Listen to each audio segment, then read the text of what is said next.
Concept of ecosystem, ये unit 2 का theoretically first lecture है।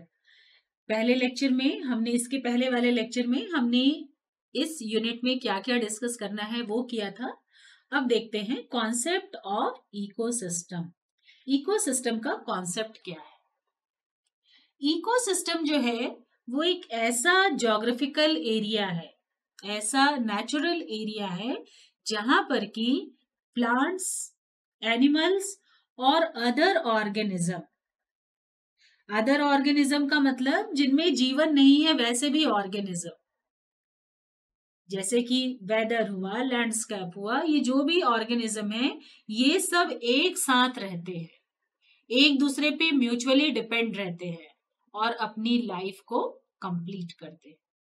तो इसके अकॉर्डिंग अगर हम डेफिनेशन बोले तो इकोसिस्टम का डेफिनेशन, सिंपल डेफिनेशन ये हो सकता है, an ecosystem is a geographic area where plants, animals and other organisms as well as weather and landscape work together to form a bubble of life।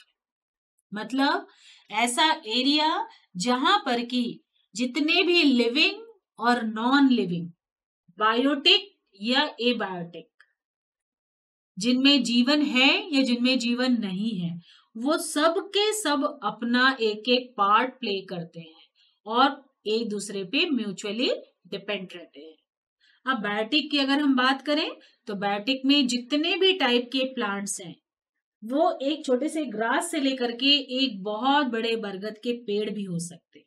जितने भी plant हैं, animals, जितने भी type के एनिमल्स है, चाहे वो यूनिसेल्युलर एनिमल हो चाहे मल्टी सेल्युलर एनिमल हो, चाहे बहुत ही कॉम्प्लेक्स एनिमल हो चाहे तो ग्रेजिंग एनिमल हो, कोई भी एनिमल हो, वो पूरे के पूरे एनिमल आ जाएंगे। और अदर ऑर्गेनिज्म, बहुत सारे ऑर्गेनिज्म रहते हैं जैसे algae, fungus, mosses, loss, bacteria, virus, ये अदर ऑर्गेनिज्म में पूरे ऑर्गेनिज्म आ सकते हैं जिनमें भी लाइफ हो, जिनमें जनरेशन का पावर हो और जो अपनी लाइफ कंप्लीट करने के बाद में खत्म हो जाते हो, वो पूरे बायोटिक कंपोनेंट्स आते हैं। और अगर हम एबायोटिक कंपोनेंट की बात करें तो एबायोटिक कंपोनेंट में मालूम है एयर है, वाटर है, सॉइल है, ये सब एबायोटिक कंपोनेंट्स है। सॉइल के साथ साथ में जितने भी स्टोन पार्टिकल्स हैं, पत्थर हैं, ये सब चट्टाने हैं, ये सब एबायोटिक कंपोनेंट्स में आ जाते हैं। तो इकोसिस्टम बोलने से जितना भी चीज दिख रहा है आपको, सब कुछ इकोसिस्टम के पार्ट से, उसी के कंपोनेंट्स है।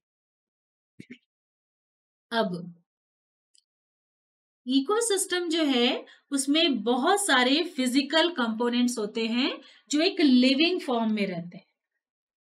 उनमें एक न्यूट्रिएंट साइकिल रहता है, उनमें एनर्जी फ्लो होते रहती है। जैसे उदाहरण के तौर पर मैं अगर बोलूं कि सन से एनर्जी अर्थ में आती है, और ये आज नहीं आ रही है, ये करोड़ों साल से एनर्जी आ रही है।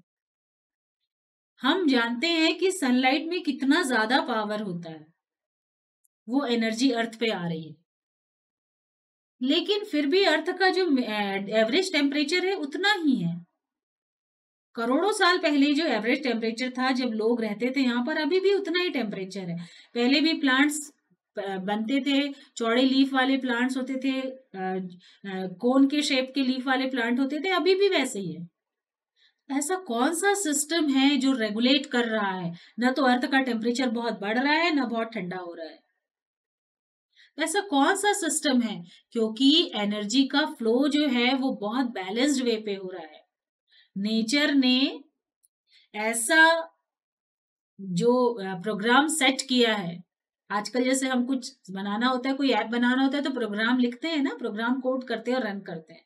तो नेचर ने ऐसे रन कराया है प्रोग्राम कि ना तो एनर्जी का फ्लो टूटता है, ना ही न्यूट्रिएंट की साइकिल टूटती है। तो ये पूरे के पूरे पिक्यूलियर कैरेक्टर्स है इकोसिस्टम के। इकोसिस्टम बहुत सारे साइज में हो सकता है, बहुत सारी जगह में हो सकता है। जैसे अगर हम सपोज कोई ग्रासलैंड की बात करें, साधारण एक मैदान की बात करें, तो मैदान में भी हम एक इकोसिस्टम सोच सकते हैं। मैदान में अगर कोई एक पेड़ लगा है वो भी एक कंप्लीट इकोसिस्टम है, और पेड़ में अगर कोई चिड़िया बैठी है तो वो भी एक कंप्लीट इकोसिस्टम का एग्जाम्पल है। अब ये कैसे है ये हम आगे के लेक्चर्स में डिस्कस करेंगे, लेकिन कोई भी इकोसिस्टम अपने आप में पूरा संपूर्ण रहता है और एक दूसरे के ऊपर डिपेंडेंट रहता है, इंडिपेंडेंट नहीं रहता है कभी भी इकोसिस्टम। हम कभी ये नहीं सोच सकते कि आज हम दिन भर हवा का यूज करेंगे ही नहीं या हम सन की लाइट लेंगे ही नहीं, ऐसा हम बोल ही नहीं सकते और ऐसा हम कर भी नहीं सकते, क्योंकि ये एसेंशियल पार्ट्स हैं लाइफ के। तो इस तरह से अगर हम इकोसिस्टम को डिफाइन करेंगे तो इकोसिस्टम में बायोटिक और एबायोटिक दोनों ही फैक्टर्स आ जाते हैं। अब देखते हैं कि इकोसिस्टम की प्रॉपर्टीज क्या क्या है। तो अभी हमने कॉन्सेप्ट ऑफ इकोसिस्टम देखा, अब देखते हैं प्रॉपर्टीज क्या है इकोसिस्टम की। तो इकोसिस्टम की प्रॉपर्टीज ये है कि इकोसिस्टम बहुत सारे वेरिएशन लिए हुए हो सकते हैं, जैसे कि बायोस्फीयर का इकोसिस्टम, किसी तालाब का पॉन्ड का इकोसिस्टम, किसी समुद्र का इकोसिस्टम, कोई लैंड एरिया का, कोई फॉरेस्ट का इकोसिस्टम, डेजर्ट का इकोसिस्टम, इवन अगर हम एक्वेरियम में कुछ मछलियां रखे हैं तो वो भी इकोसिस्टम कहलाएगा। एक्वेरियम एक छोटा सा बाउल, उसमें अगर हम फिशेज या कुछ भी हम जीव रखे हैं तो वहां पर भी वो उसका पूरा इकोसिस्टम बन जाएगा। तो इकोसिस्टम एक कंप्लीट लार्ज स्केल से लेकर के एक छोटे से पॉट में भी आ जाता है। तो हम ये भी कह सकते हैं कि एक इकोसिस्टम के अंदर बहुत सारे इकोसिस्टम काम करते हैं, हमको पता नहीं रहता है। तो ecosystem with in the ecosystem और उसके अंदर और इकोसिस्टम, इस तरह से जैसे जैसे हम अंदर जाते जाएंगे हमको एक नए इकोसिस्टम का डेफिनेशन मिलते जाएगा। अब एक खास बात क्या है कि इतनी सारे डिसिमिलैरिटी होते हुए भी, इतने सारे वेरिएशंस होते हुए भी हर जगह के इकोसिस्टम का basic principle same. Basic principle क्या है? बायोटिक कंपोनेंट, एबायोटिक कंपोनेंट और उनके आपस के बीच का इंटरैक्शन, ऐसा इंटरैक्शन जिसपे दोनों को बेनिफिट हो और दोनों की life, survival of life complete हो।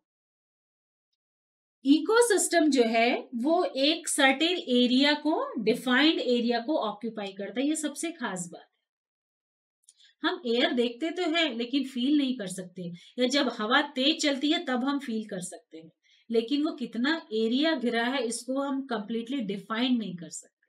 बट इकोसिस्टम को हम कंप्लीटली डिफाइन कर सकते हैं। अगर हमने बोला डेजर्ट तो आपके दिमाग में पूरा का पूरा चीज आ जाएगा कि डेजर्ट क्या है। अगर हमने एक्वेरियम बोला तो आपको भी पूरा एक्वेरियम का शेप आ जाएगा। मतलब ये एक वेल डिफाइंड एरिया को ऑक्यूपाई करता है। इकोसिस्टम जो है वो सन इकोसिस्टम का प्राइम सोर्स ऑफ एनर्जी है। जितने भी जीव जंतु हैं सबको सन से एनर्जी मिलती है, लेकिन सन ही इसका प्राइम सोर्स है, बट ये एनर्जी एक दूसरे पे ट्रांसफर होती जाती है। ये जो ट्रांसफर ऑफ एनर्जी है इसी को ही हम फ्लो ऑफ एनर्जी कहते हैं। ये भी इकोसिस्टम का एक बहुत बड़ा कैरेक्टर है। अब इकोसिस्टम के बहुत सारे फंक्शनल यूनिट्स हैं। इन फंक्शनल यूनिट्स में आते हैं biotic unit, abiotic unit, energy flow और वेरियस न्यूट्रिएंट साइकिल।